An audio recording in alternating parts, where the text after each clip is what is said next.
एक ऐसी कंपनी जो गैरेज से स्टार्ट हुई थी और अब $1 ट्रिलियन के एम्पायर बन चुकी है। इसी टाइम पे कंपनी बैंकक्रप्ट होने वाली थी और स्टीव जॉब्स को अपनी ही कंपनी से फायर कर दिया था और फिर ये कंपनी इतनी बड़ी कैसे बनी।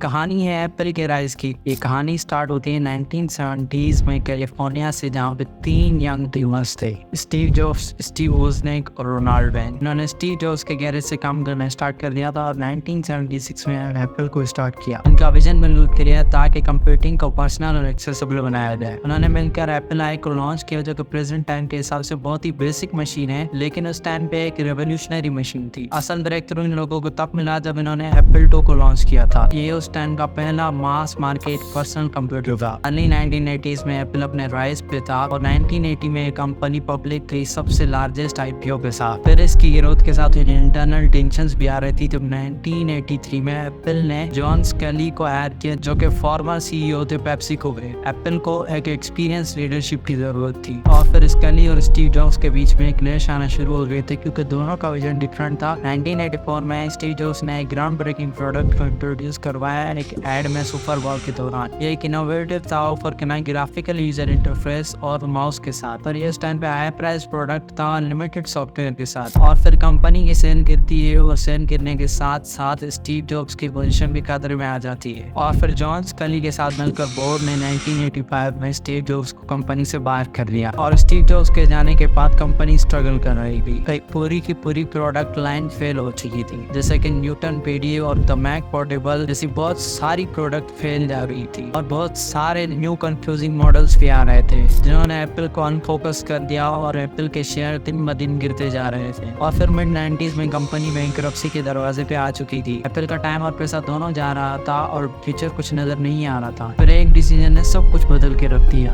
एप्पल अब डेस्परेट था किसी चेंज के लिए और 1997 में उन्होंने एक बोल्ड डिसीजन लिया। उन्होंने नेक्स्ट कंपनी को एक्वायर करनी है, जो कि कंप्यूटिंग कंपनी थी, और गेस करें इसके CEO थे none other than Steve Jobs. इस एक्विजिशन के चलते हुए स्टीव जॉब्स कंपनी में वापस आ चुके थे एज एन एडवाइजर और उनको एप्पल की चार्ज संभालने में बिल्कुल भी ज्यादा वक्त नहीं लगा। और फिर स्टीव जॉब्स का आते ही पहला ही डिसीजन बहुत सख्त था। उन्होंने प्रोडक्ट्स को शॉर्टलिस्ट करना स्टार्ट कर दिया और प्रोडक्ट्स को कम करना स्टार्ट कर दिया और उन्होंने कुछ कोर मॉडल्स को ही बाकी रखा कंपनी में। स्टीव जॉब्स का विजन बिल्कुल क्लियर था, सिंपलिसिटी, क्वालिटी और फोकस। वो ऐसे प्रोडक्ट्स लॉन्च करना चाहते थे जिनसे लोगों को प्यार हो जाए। 1998 में एप्पल ने iMac G3 को लॉन्च किया। ये कलरफुल और रेडिकली डिजाइन डेस्कटॉप कंप्यूटर था। इसके बोल्ड और ट्रांसपेरेंट केस ने इसको बाकियों से अलग बना दिया और प्लग इन प्ले के फीचर ने एवरीडे यूजर्स को अट्रैक्ट किया। ये एक हिट प्रोडक्ट बन चुका था और इसके साथ एप्पल अब गेम में वापस आ चुका था। स्टीव जॉब्स यहाँ पे रुकने वाले थे नहीं। उन्होंने 2001 में iPods को इंट्रोड्यूस करवाया, एक स्लीक डिजाइन जिसमें 1000 सॉन्ग आपकी जेब में आ रहे थे। इसने म्यूजिक इंडस्ट्री को बदल के रख दिया और एप्पल अब एक कंप्यूटिंग कंपनी नहीं था, बल्कि डिजिटल लाइफस्टाइल की तरफ तब्दील हो रहा था। फिर 2007 में एप्पल ने iPhone को इंट्रोड्यूस करवाया, जिसका टैग था more than just a phone. इसको एक computer, camera, music player all in one कहा जाने लगा और एप्पल ने मोबाइल इंडस्ट्री को बिल्कुल चेंज करके रख दिया। इसके साथ एप्पल ने अपने क्लोज्ड इकोसिस्टम की फाउंडेशन रखी, जो कि मैक, आईफोन से लेकर एप्पल वॉचेस तक सब के सब एक दूसरे के साथ कनेक्ट हैं। और अभी भी सब कुछ परफेक्ट नहीं जाना था। जैसे जैसे कंपनी ग्रो कर रही थी, स्टीव जॉब्स ने एक और चीज के साथ बैटल करना स्टार्ट कर दी थी, पैनक्रियाटिक कैंसर, क्योंकि स्टीव जॉब्स को पैनक्रियाटिक कैंसर हो चुका था। पर फिर भी उन्होंने एप्पल को लीड करना कंटिन्यू रखा, पर डे बाय डे उनकी हेल्थ बिल्कुल गिर रही थी। 2011 में जिस शख्स ने एप्पल को रिवाइव किया और एप्पल को बनाया, वो शख्स इस दुनिया से जा चुके थे और कंपनी का फ्यूचर टिम कुक के हाथों में छोड़ गए थे। इनकी लीडरशिप का स्टाइल स्टीव जॉब्स से डिफरेंट था। एप्पल ने टिम कुक की लीडरशिप में न्यू हाइट्स को अचीव किया, जहाँ पे स्टीव जॉब्स एक प्रोडक्ट जीनियस थे। टिम कुक का फोकस था एफिशिएंसी और कंपनी की रीच को एक्सपेंड करना, और स्टीव जॉब्स के रखे हुए फाउंडेशन को आगे बिल्ड करना था। एप्पल वॉच से लेकर एप्पल म्यूजिक की सर्विसेज तक एप्पल के प्रोडक्ट्स ने एप्पल को बहुत ज्यादा एक्सपेंड किया और ये हार्डवेयर से सिस्टम बनने में सक्सेसफुल रही, जिसमें लोग डेली के हिसाब से रिलाय करने लगे। लोग की स्ट्रेटेजीज काम कर रही थी। एप्पल ने न्यू हाइट्स और न्यू माइलस्टोन को अचीव करना स्टार्ट कर दिया था। एप्पल ने न्यू रिकॉर्ड प्रॉफिट्स और मोनोमेंटल माइलस्टोन 2018 में अचीव किया। ये पहली कंपनी बनी यूएस में जिसने $1 ट्रिलियन